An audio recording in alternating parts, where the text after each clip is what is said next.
Yay. Hello, and again, welcome to Bit Depth. I'm Santiago Ramones. Across from me is... Hi, I'm Britt Olsen Ecker. So, who are you? What do you do?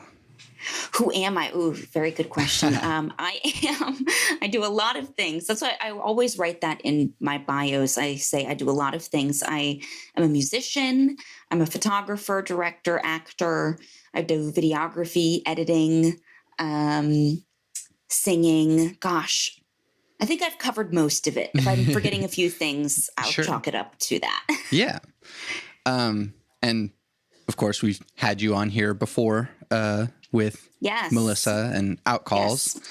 And I've also had Melissa on already. So get to know Melissa, and now you get to know Britt. Love it. So I guess which of these things do we want to get started with? I guess what was the first of these things that you began doing?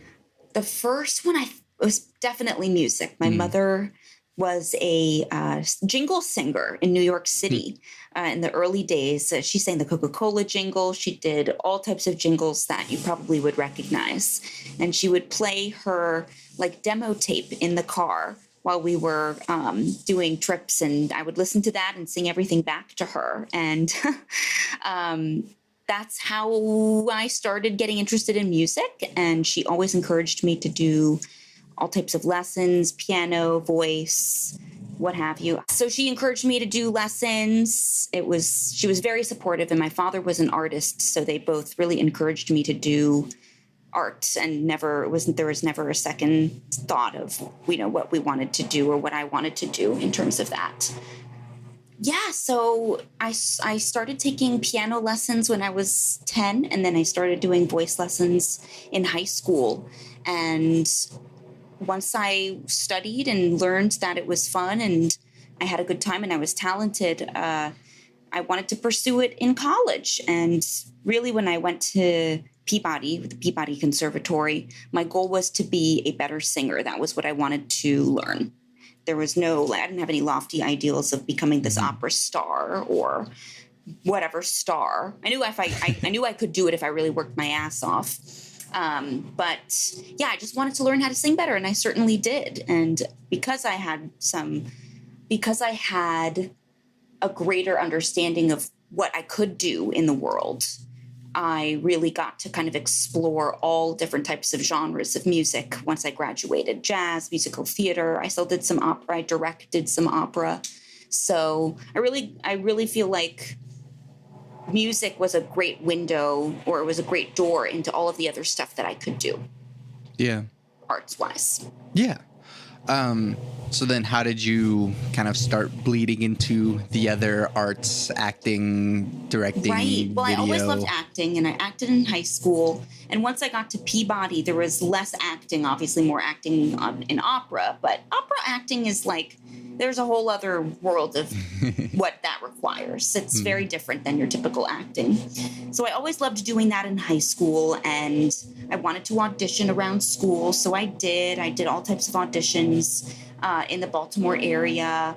And once I graduated, I kept auditioning.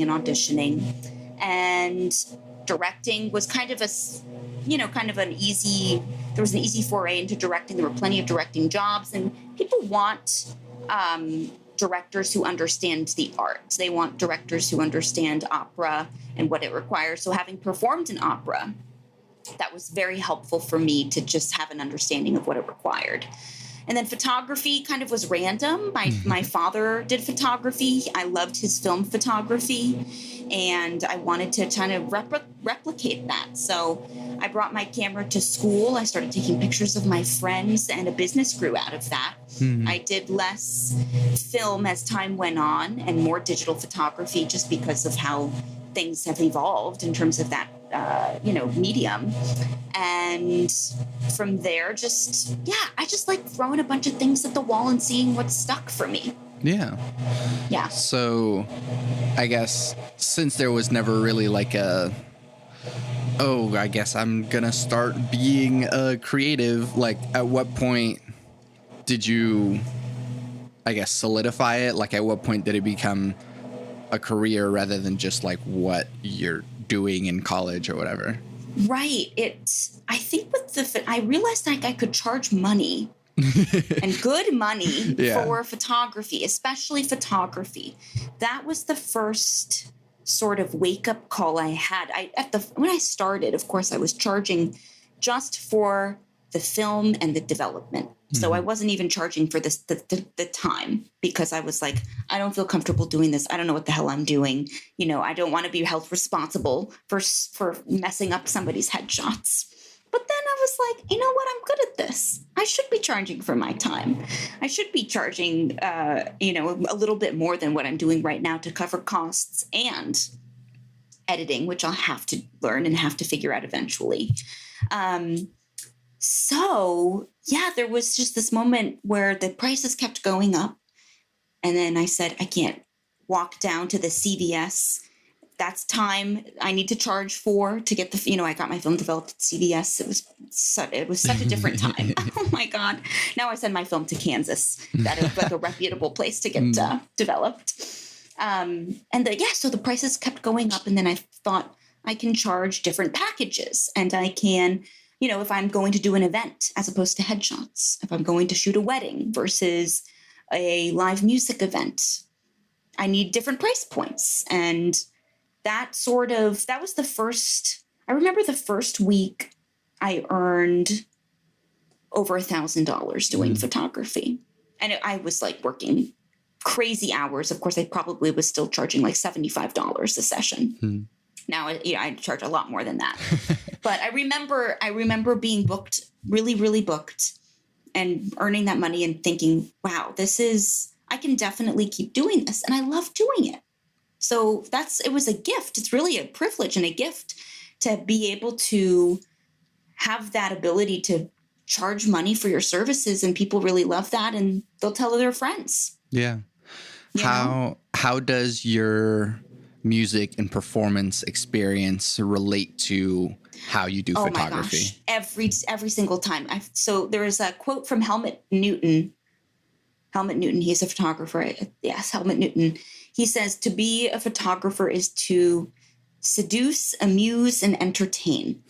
And I remember finding that at the beginning of all of this and thinking, that's absolutely what I have to do. I have to make these people feel comfortable, even if they're super uncomfortable. And so many people are uncomfortable in front of the camera. I don't blame them. I am the same way.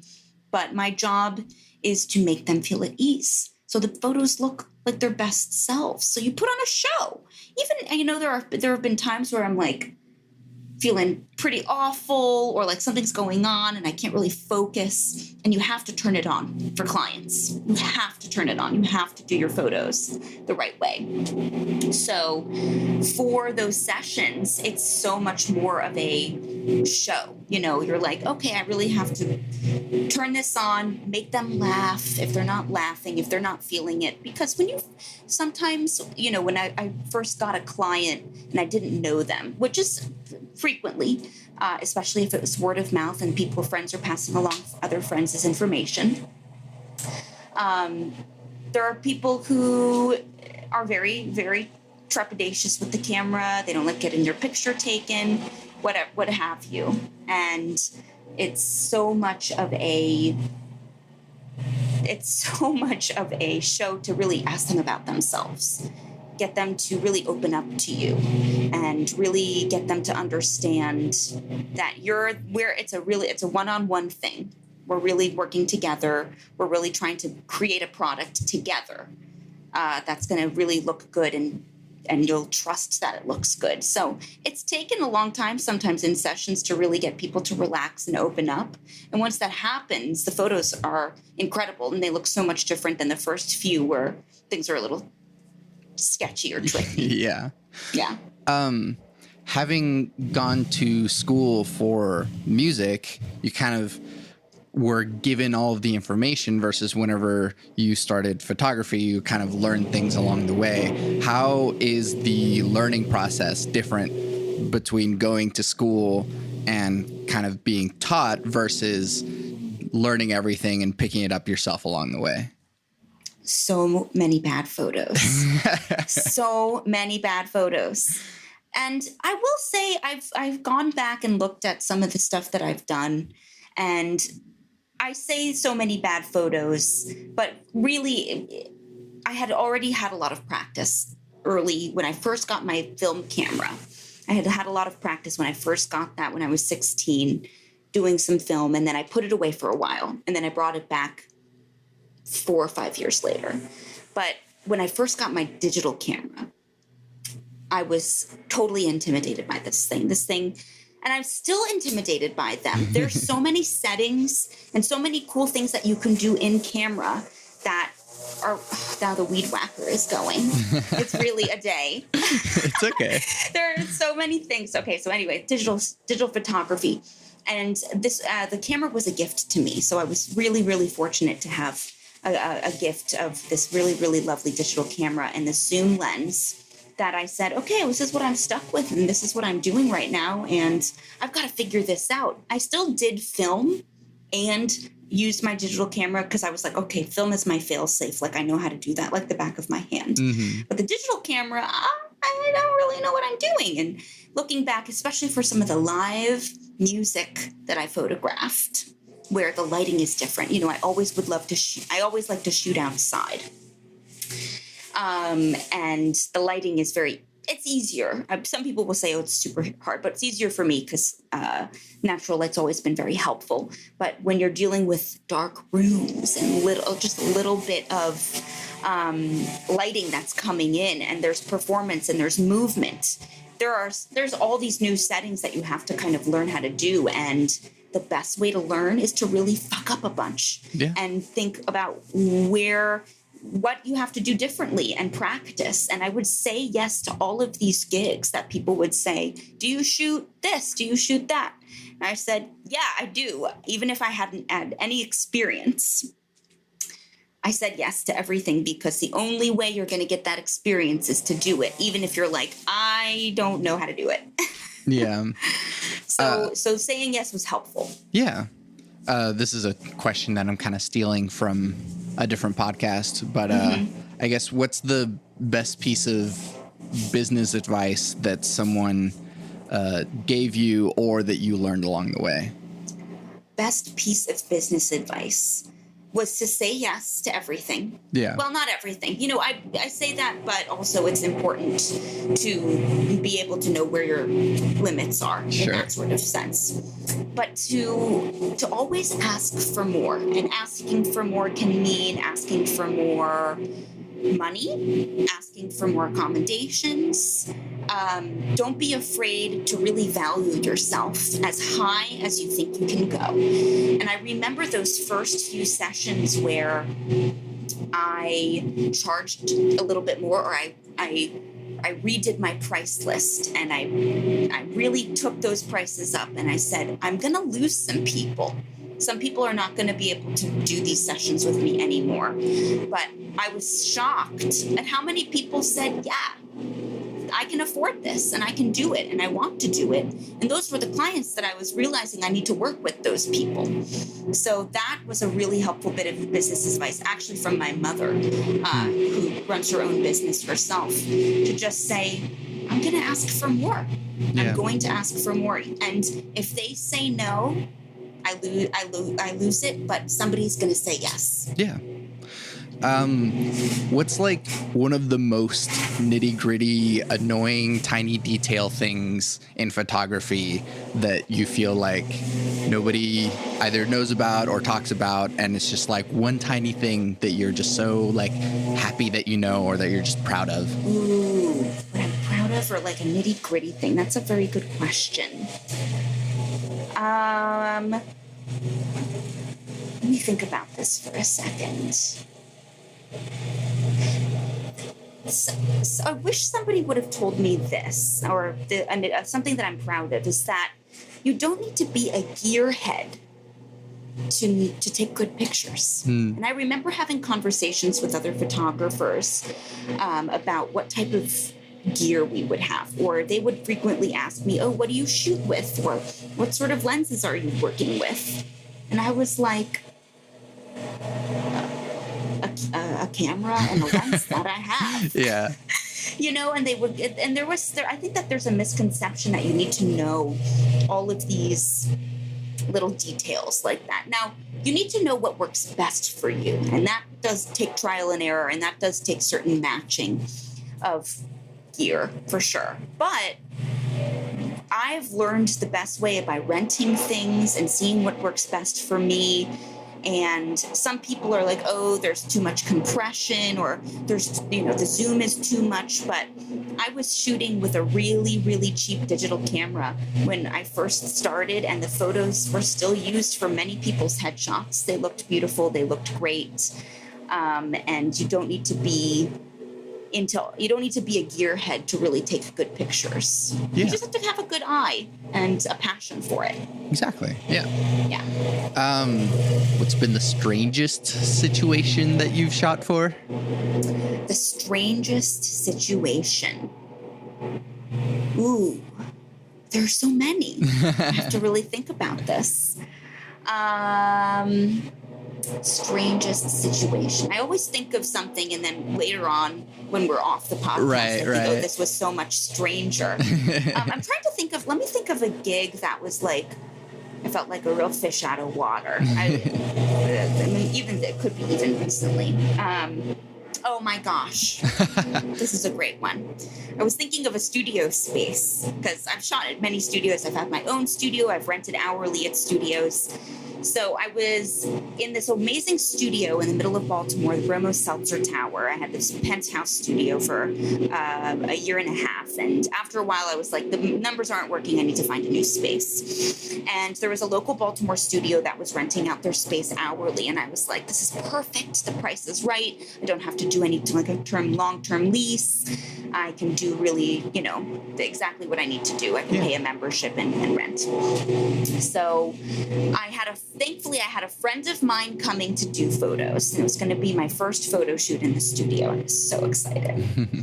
And I walked into the studio. The studio owner let me in, and they were going to sit in the studio and do their editing while I shot. And that's typical. Sometimes, there are many people working in these sorts of studios. And so he let me in, and there was somebody asleep in the studio, just like asleep. They were staying in the studio. These were live workspaces too, and they were asleep in the studio. And I was like, I have to do this session now. Thank God it's a friend of mine, a friend of mine from many years. But I need to know when people are sleeping in the studio the next time I have people coming who are clients who are paying me $400 to $500 for a headshot session. Right. And so there was one time when I saw the studio and I was like, I don't know if it's the right fit. And then eventually it became the right fit. And people weren't sleeping in the studio again, which was helpful. But that was a really strange situation because I was like, I've got to put on my performance here and be the photographer that I've advertised and be loud and kind of rambunctious, but there's somebody asleep and I can see them. They're literally right there. Yeah. So that was very strange. That was really weird. And then I was like, oh my God, of course I've signed up for this studio membership and people are going to be sleeping in the studio when I need to be shooting in there. Thankfully it didn't, I don't think it happened again. If it did, I blocked it out. How'd those photos turn out? Strange. They turned out really good. Okay, good. They turned out great. We were both kind of freaked out and, everything kind of looked everything looked great as a result. So I'm very pleased with those results. Yeah. Very funny. I guess switching gears more to the stage, I guess what's sort of been your experience acting in Baltimore and all that sort of stuff? There's a great acting scene in Baltimore. And once I graduated from school, I was really interested in auditioning for the equity theaters in town. So there are two equity theaters. There's Center Stage, which is the State Theater of Maryland, and there's Everyman Theater, which is another equity theater. And equity auditions are hard because they're really not looking for performers who don't have an actor's equity card for their roles. So they need somebody in the union. Real quick, what does equity mean? Yes, Actors Equity Union, which is the union of actors that they have. So typically with these union theaters, they have equity auditions, which they, if you're an Actors Equity member, you can audition for those. And then they have like cattle calls. So all the other roles they need to fill, or they just want to see who's around, blah, blah, blah. So yeah, so I say equity. And those are the 2 equity theaters. But thankfully, there are so many other theaters that were popping up around town by young and hungry people who wanted to start theater companies, myself included. I started a theater company with some friends right after I graduated. And these companies were producing excellent work. They were producing musicals, weird plays. So the acting scene at the time when I started to audition was really excellent. And there were so many places that I wanted to audition for. And I got roles, didn't get roles at some. I did rock operas. I did puppet plays with puppets, musicals. And I met so many great people. And that's the beauty and that's the strength of the Baltimore theater scene, is that you're meeting so many people who later on down the road will get headshots from you or recommend you for other shows or pass your name along to those theaters that are auditioning. But I learned a lot doing acting and auditioning. And auditioning was always something that I really hated. Yeah. But you get used to it after a while, especially if you do it and you have your monologues that you do. And if you hear about an audition tomorrow, you can audition and without worrying about it because you've got your book together. You know which monologues to pull. Mm-hmm. So even now, there's still so many great theaters in the Baltimore area. They're doing all types of work. Baltimore is full of theater that challenges you and makes you think and is based in social justice and involves all members of the community. And I'm not doing much acting at this point. I feel like my acting need is very fulfilled doing my band Outcalls. So that's been kind of nice, especially because it's hard to earn a living doing acting in Baltimore City. Yeah. That's actually one of my questions is how is performing your music with Outcalls different from acting, or is it different at all? It's different. It's certainly different in the fact that I don't need to learn my lines, so to speak, or there isn't a director who's telling me where to stand. Melissa and we do that for ourselves. We have to learn our lines, right? We have to learn the music and we have to memorize the lyrics. And we do all types of different levels of performance. Do we want to do lights? Do we want to do choreography for this? And it's been interesting because I've been performing with Outcalls since 2016 or 2015. I think our first show was in 2015, technically. And I've acted in a few shows since then, but it's really fulfilled that need to be on stage. There's an audience that's loving it or not loving it, and it still provides something. That's like your Sunday matinee crowd. If they're not loving it, it's totally fine. We do, and it's a 40-minute show, or it's 45 minutes, or it's a 3-hour set, different levels of how long you have to be on stage. And that's been really interesting because before I was doing shows every few months, or I was doing plays or musicals or whatever. I was doing that every few months. Mm-hmm. And now, I mean, of course, with COVID, everything is different. I don't feel the need to go out and audition for plays. Right. Yeah. Yeah. Is there a character type or something that you always want to go for or tend to be cast for? Yes. Ingenue or I don't know. I mean, I've played all types of characters. I remember one of the first roles I got in Baltimore was this like heroin addict who was a rapper. It was so crazy. It was such a fun show. And it was so different and this was a funny show because it was based around photography. And there was a character that was literally me. It was a photographer. She was shy. She was living with this totally crazy person. She would shoot film. I was like, well, I'm going to be cast as this person. Like, that's what's going to happen. And I was cast as the crazy heroin snorting rapper, white girl rapper. It was hilarious. And that was fun because that was one of the first roles where I was like pretty sure I was going to be cast as this other role. And then they totally changed it. And I remember asking the director, I was like, I thought you made a mistake. I really thought you were meant to cast me as the other thing. And he was like, no, that was absolutely what I wanted you for.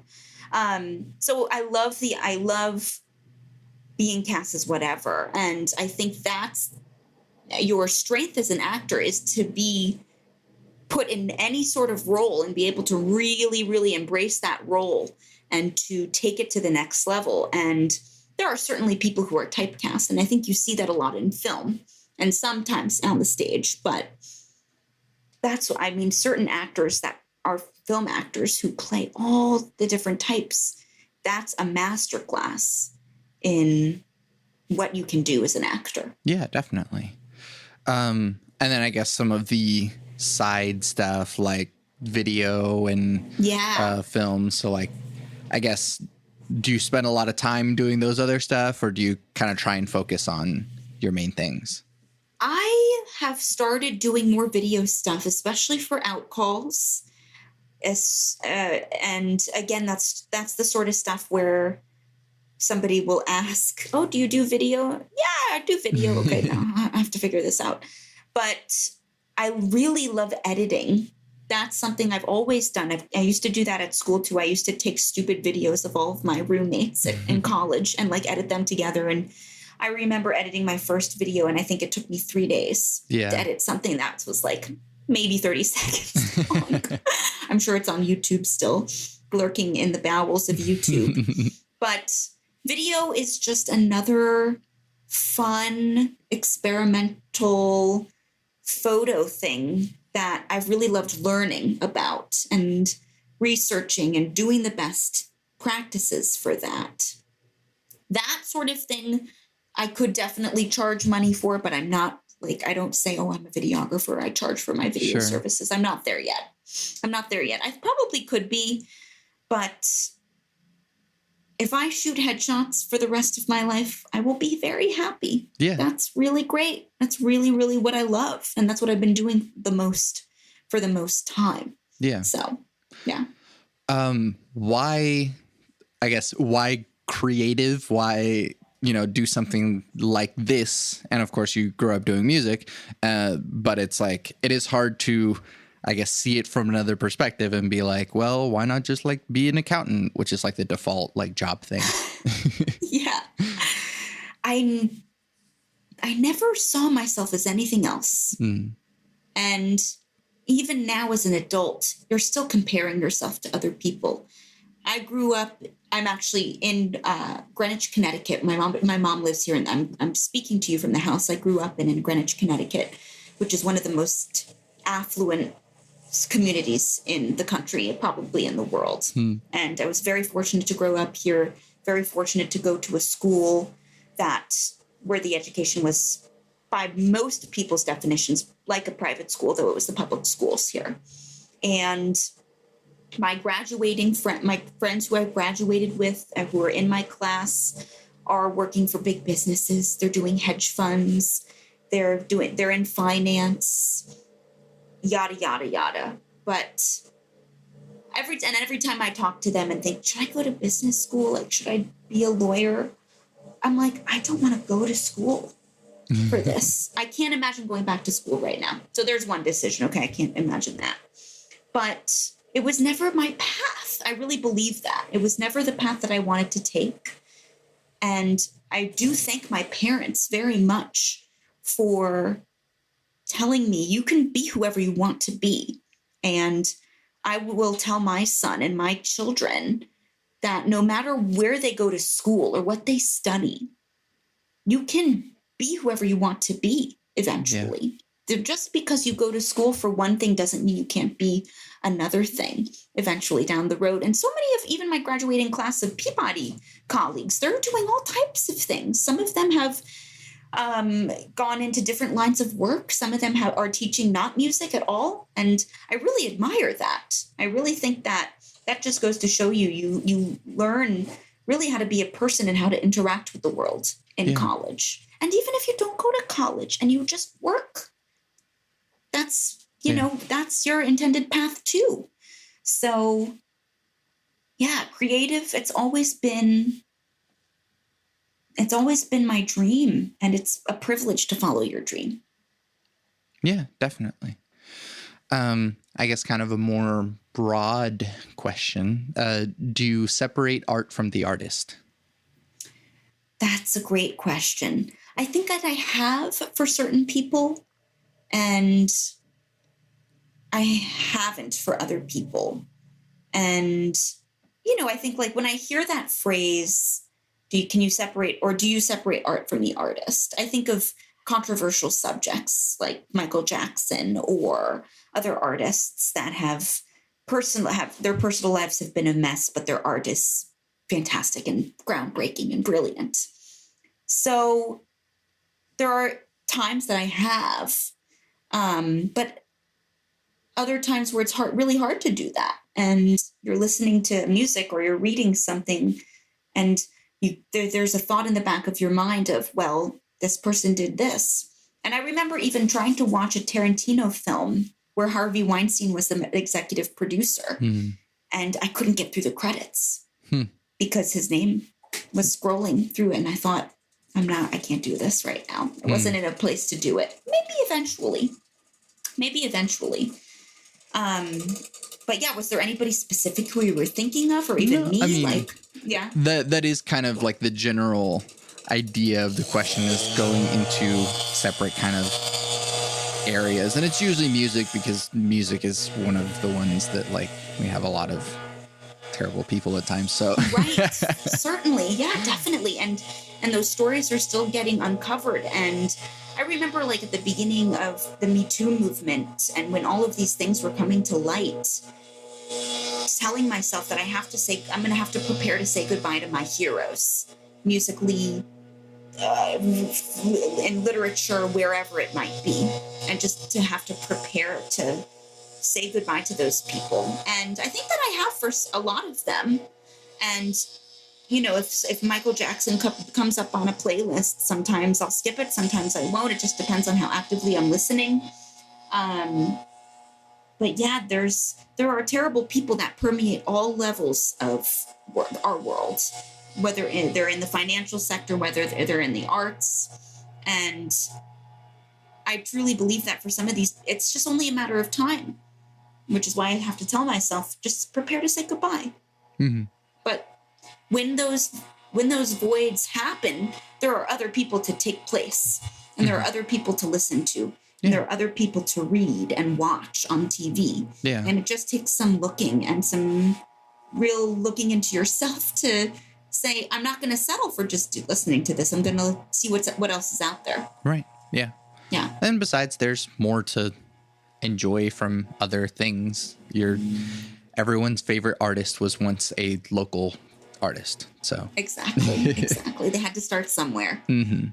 So I guess last one on this front, what advice do you have for people starting out that want to be a photographer, or be an actor, or be a musician? What advice do I have? Just meet everybody you can, network with everyone you can, learn from those people. Also know when they're full of shit, which should be an easy thing once you kind of network with them and get to know them. Have mentors in each discipline. If you're doing all types of things, have people you can ask questions of, who you love and trust and you can always go back to. And say yes to the gig.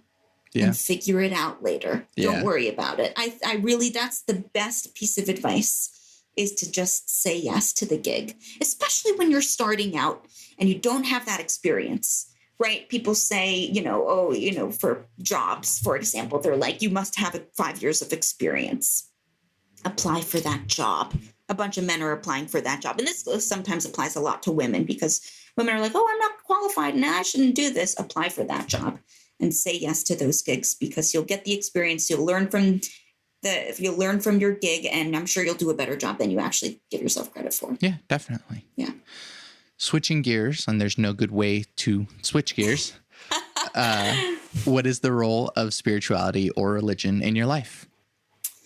This question, I was looking forward to answering this question. So, spirituality and all of that stuff. So I was raised as an atheist. My parents My mother's was raised Jewish, and my father, I believe, was, I don't even know what he was raised as, but I know he went to church, and I know his parents dragged him to church.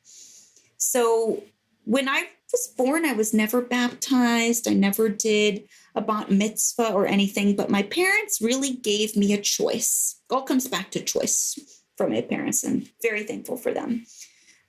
They said, if you want to go to church, if you want to go to temple, if you want to do a bat mitzvah, if you want to do confirmation, you can do it. Let us know how we can support you in that journey. And there were a few factors that led me to not really opt into that and say no.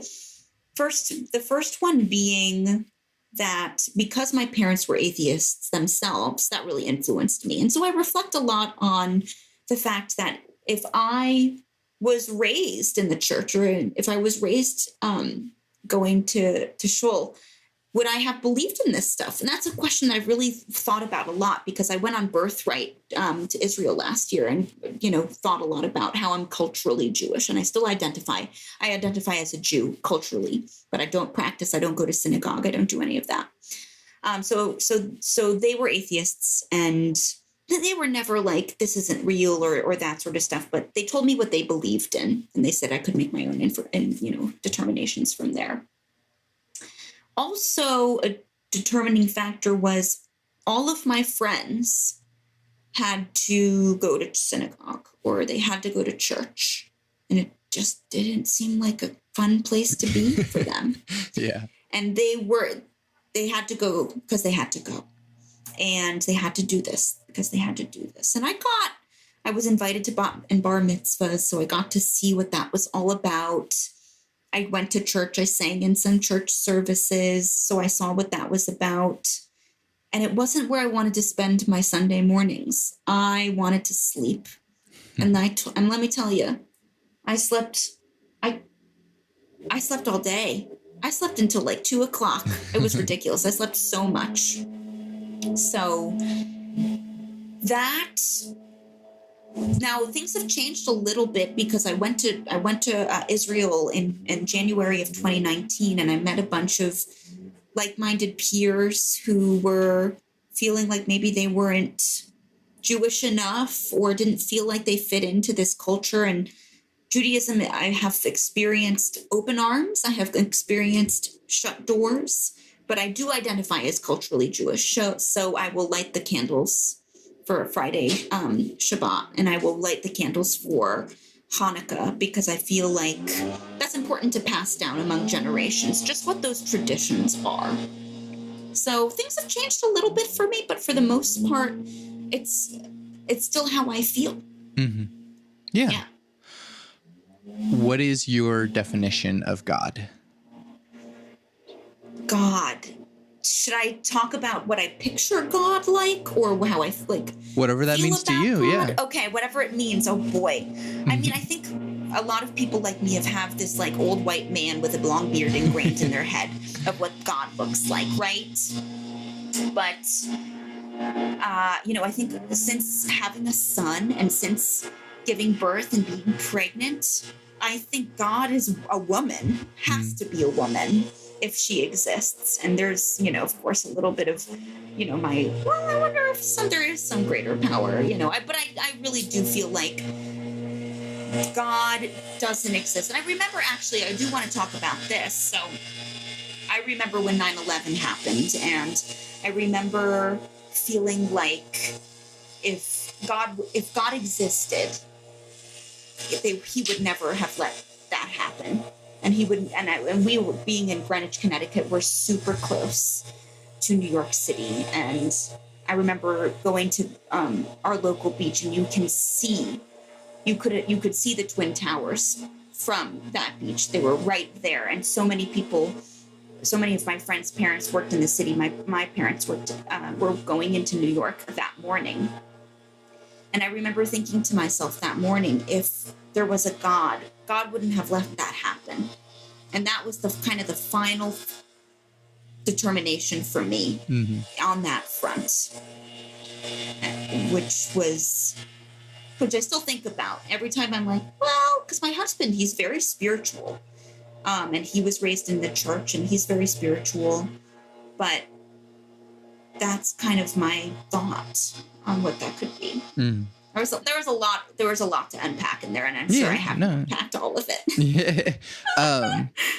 Something that I don't get to normally ask, but since you are a mother, yes, do you want to raise your son and in a sort of openly religious or non-religious? How would that work for you? I want it to be open, and my husband and I have talked about this, and he was talking about baptizing the child before he was born. I mean, we were talking about this before he was born, but he was expressing interest in a baptism and blah, blah, blah. And I remember being very against that. Part of the reason was because, okay, if I'm going to be culturally Jewish, that's not how you do it, and, with being a Jew. But also thinking about giving my child a choice like I had, and not imposing any religion on the child before they can make a decision about what they want to do in their life. I think I would like to show him, I say I like to show him the ways of the Jew. I would like to light the candles at Hanukkah and talk about what Hanukkah is. And I'd like to light the candles at Shabbat on Friday nights and talk about what that means and what it means to me, which is we take a break, or what Hanukkah is for Jews and what that story is. And I'd like my husband to do the same and tell stories, because so much of the Bible and so much of that's all stories. And I remember my mother buying me an illustrated Bible because I must have expressed some interest in learning about it, because all of my friends, were doing it. And I was like, okay, I gotta kind of know what this is, and I want to learn the stories. And I remember those stories and being so fascinated by them and being so interested in some of these fantastical ideas and these ideas of magic, and to what I perceived as magic and that sort of thing. So I want to expose my son to what religion is and what it means to me. Yeah. And what it means to my husband. And from there, try to give him a choice. And if he wants to be bar mitzvahed, and if he wants to go to church, I want to support him in that journey. And I also want him to understand how I've learned about it and where I'm coming from. Mm-hmm. So yeah, I will continue to think about that. Yeah, as time goes on. Talking so much about choice. What is free will? Do you believe in free will? Free will. Whoa. Yeah. I mean, I have to think about what free will really means. And freedom. Freedom is freedom free. Free is free will.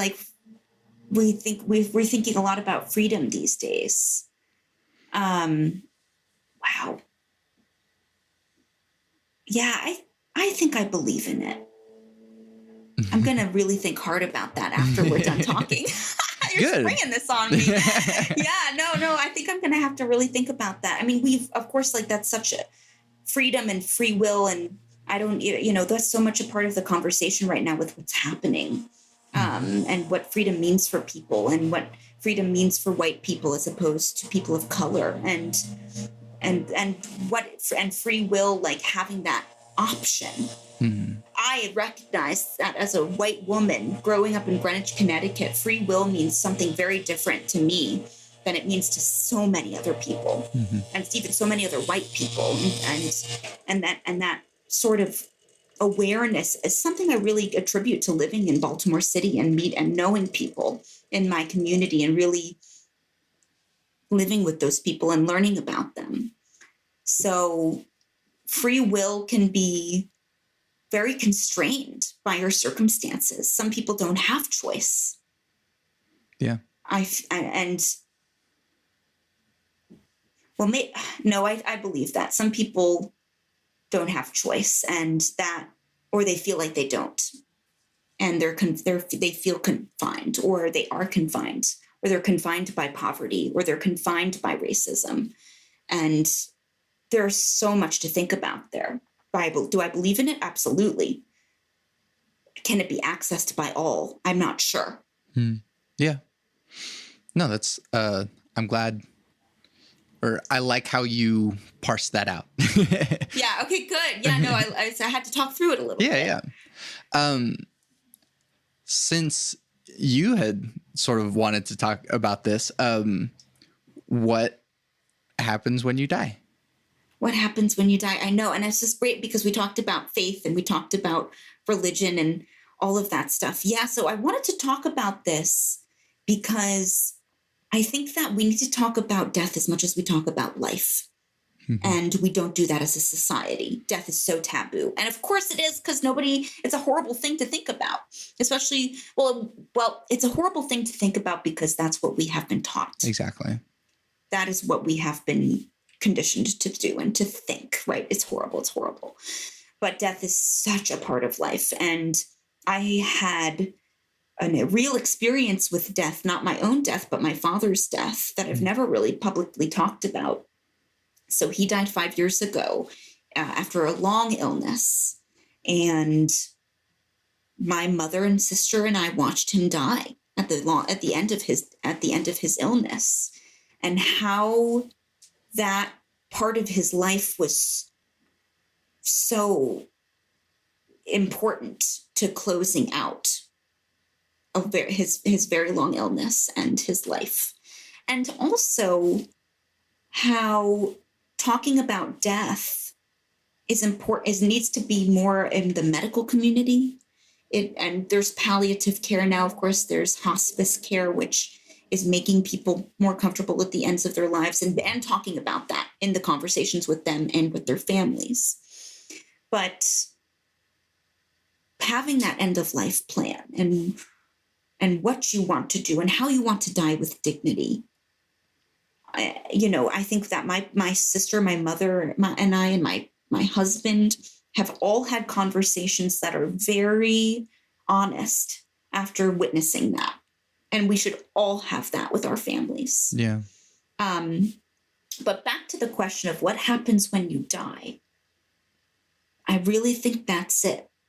And I remember in learning in physics in high school that I might be making up stories, but I remember my teacher saying all of the matter and all of the energy that started at the beginning of Earth is still with us. All of that same, all of that matter and energy. And so, what happens, and we talk about souls, right? What happens to your soul when you die? My father was a prolific painter. He was an artist. He left behind a lot of art, like so much art that they're still in boxes in certain parts of this house. So in terms of his soul, if we're really getting like deep into that, I don't know if his soul has gone into another dimension. I doubt it as an atheist. I don't believe he's in heaven. I don't believe he's in hell. I like to think that his energy is in his paintings, and that sort of good energy is there, and that we get to see that sort of stuff, when we look at his art. But where you go, nowhere. That's it. I do believe that. Yeah. I think I might make that a permanent question on the podcast, because that's really good. You should. You should. I think you should. I think that's it really makes you think about your life and where you want to go and how to think about it. Definitely. Yeah. How do you determine what good behavior is? Good behavior, integrity, honesty, being honest with yourself, even if you're not completely honest with other people. And I'm a Scorpio, so I'm very secretive about everything in my life. But being honest with yourself and making sure you understand your own behavior before you start analyzing other people's behavior. How do you say the question again? How do you determine what good behavior is? How do I determine what good behavior is? Yeah, I think when people really open themselves up to you, which can take time, of course, that honesty can really, make a difference. Is somebody living authentically? I think. Yeah. Is somebody living? What are their circumstances? What is this person's circumstances, and how is their behavior directly affected by those circumstances? Because what's authentic living? I feel like living authentically is such a calling card for white people in a way. Like, live your best self. It's like some people can't do that. Truly.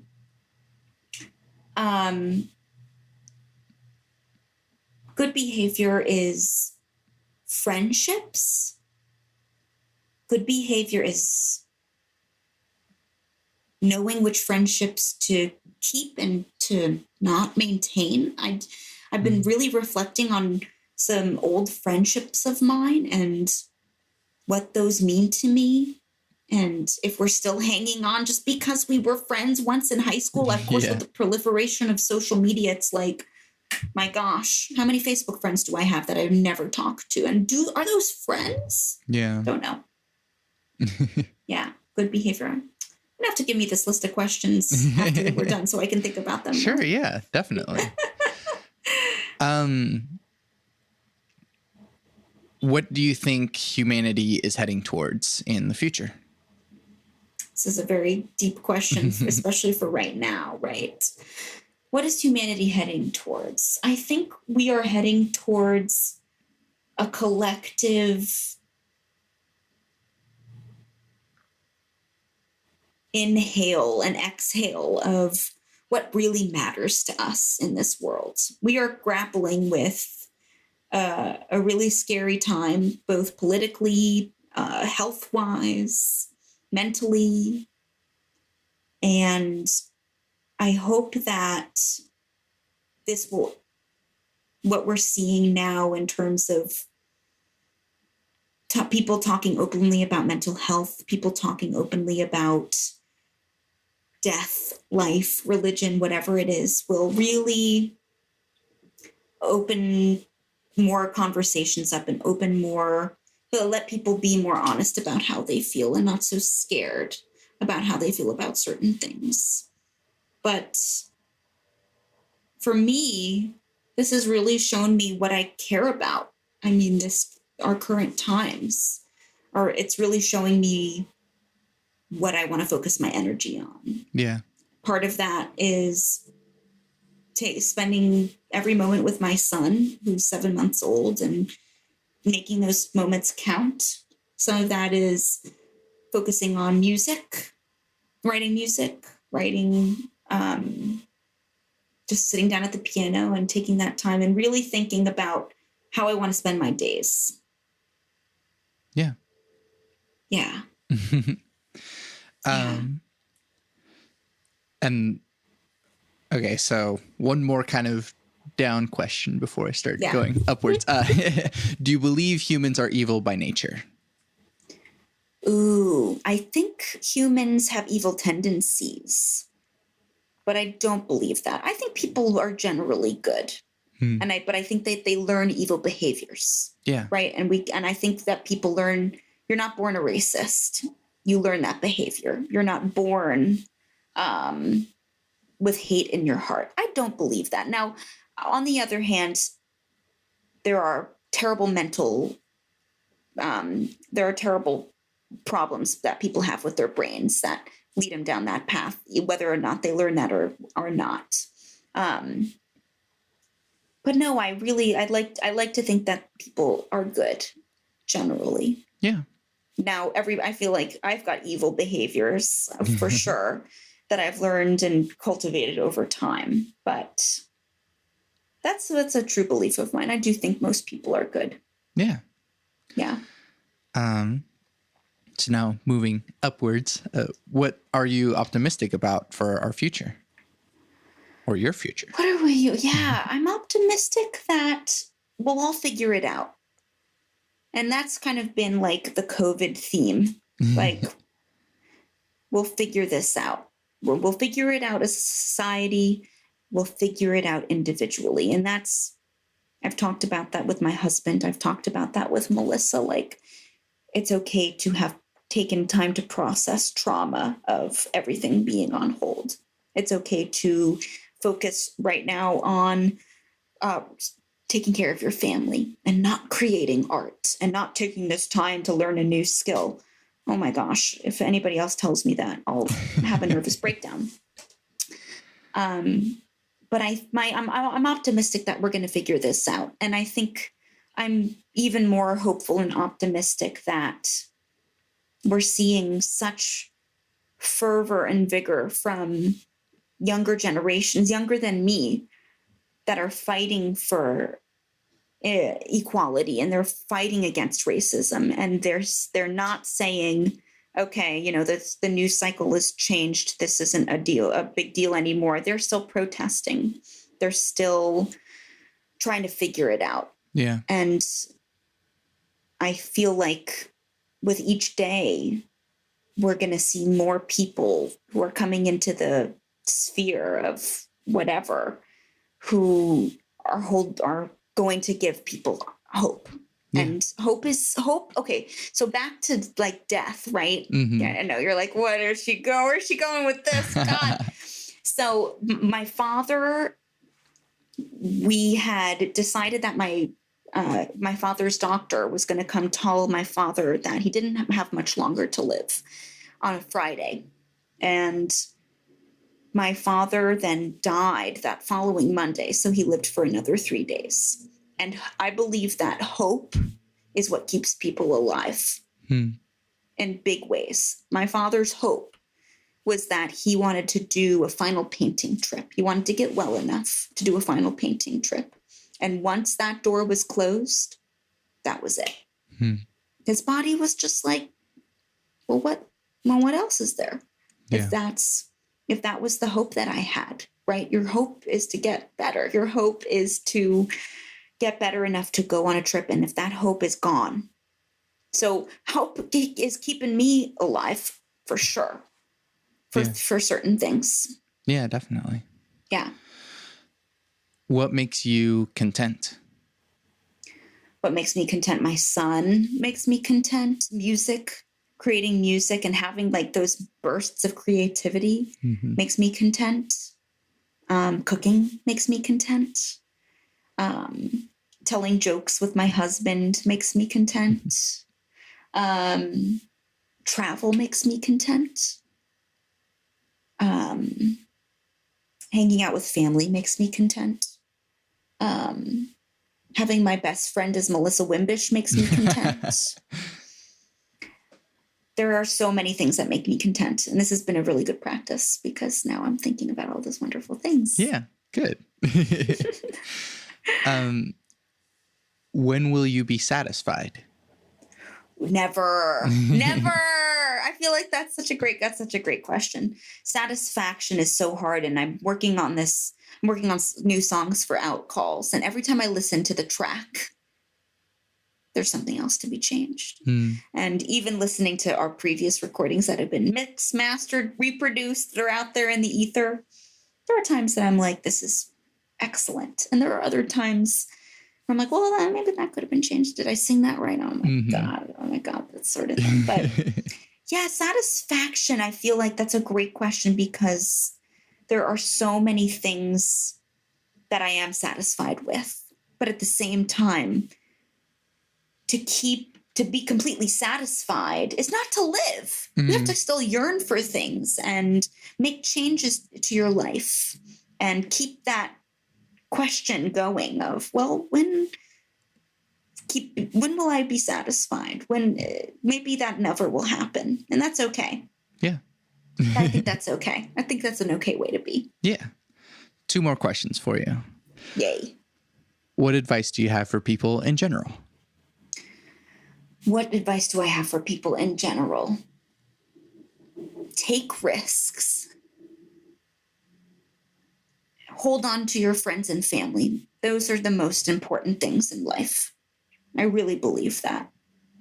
And especially after experiencing my father's untimely death and deaths of friends. It's like life is way too short.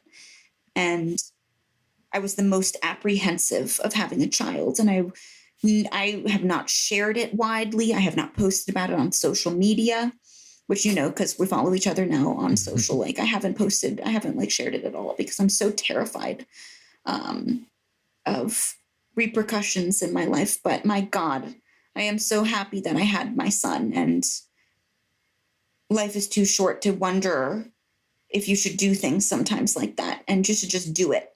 Yeah. Just take Nike's advice and just do it. So that's some good advice. Yeah. And lastly, potentially the most important, cake or pie? Pie, apple pie. Apple pie. Oh my gosh. I had a birthday party when I was younger, and my mother bought me an apple pie and stuck candles in it. That was one of my top birthdays. Definitely. Yeah. Britt, thank you so much for doing this with me. Oh my gosh, thank you. I loved the questions, and I can't wait to listen. Yeah.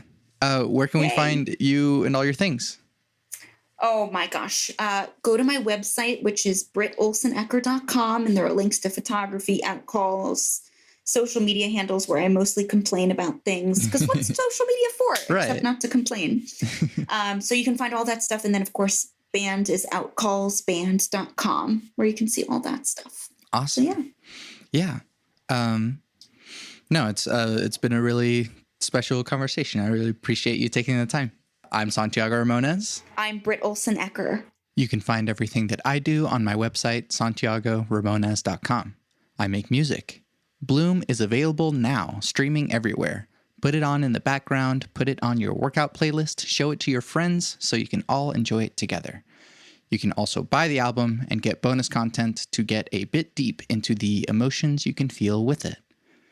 I also make music with Power Cycle, an experimental electronic trio. Our first album is completely improvised. It's called Too Many Damn Cables. It's streaming everywhere. More to come from Power Cycle in the future.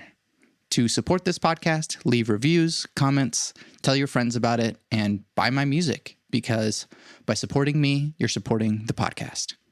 I always end the podcast with my 3 things. They shape my life philosophy.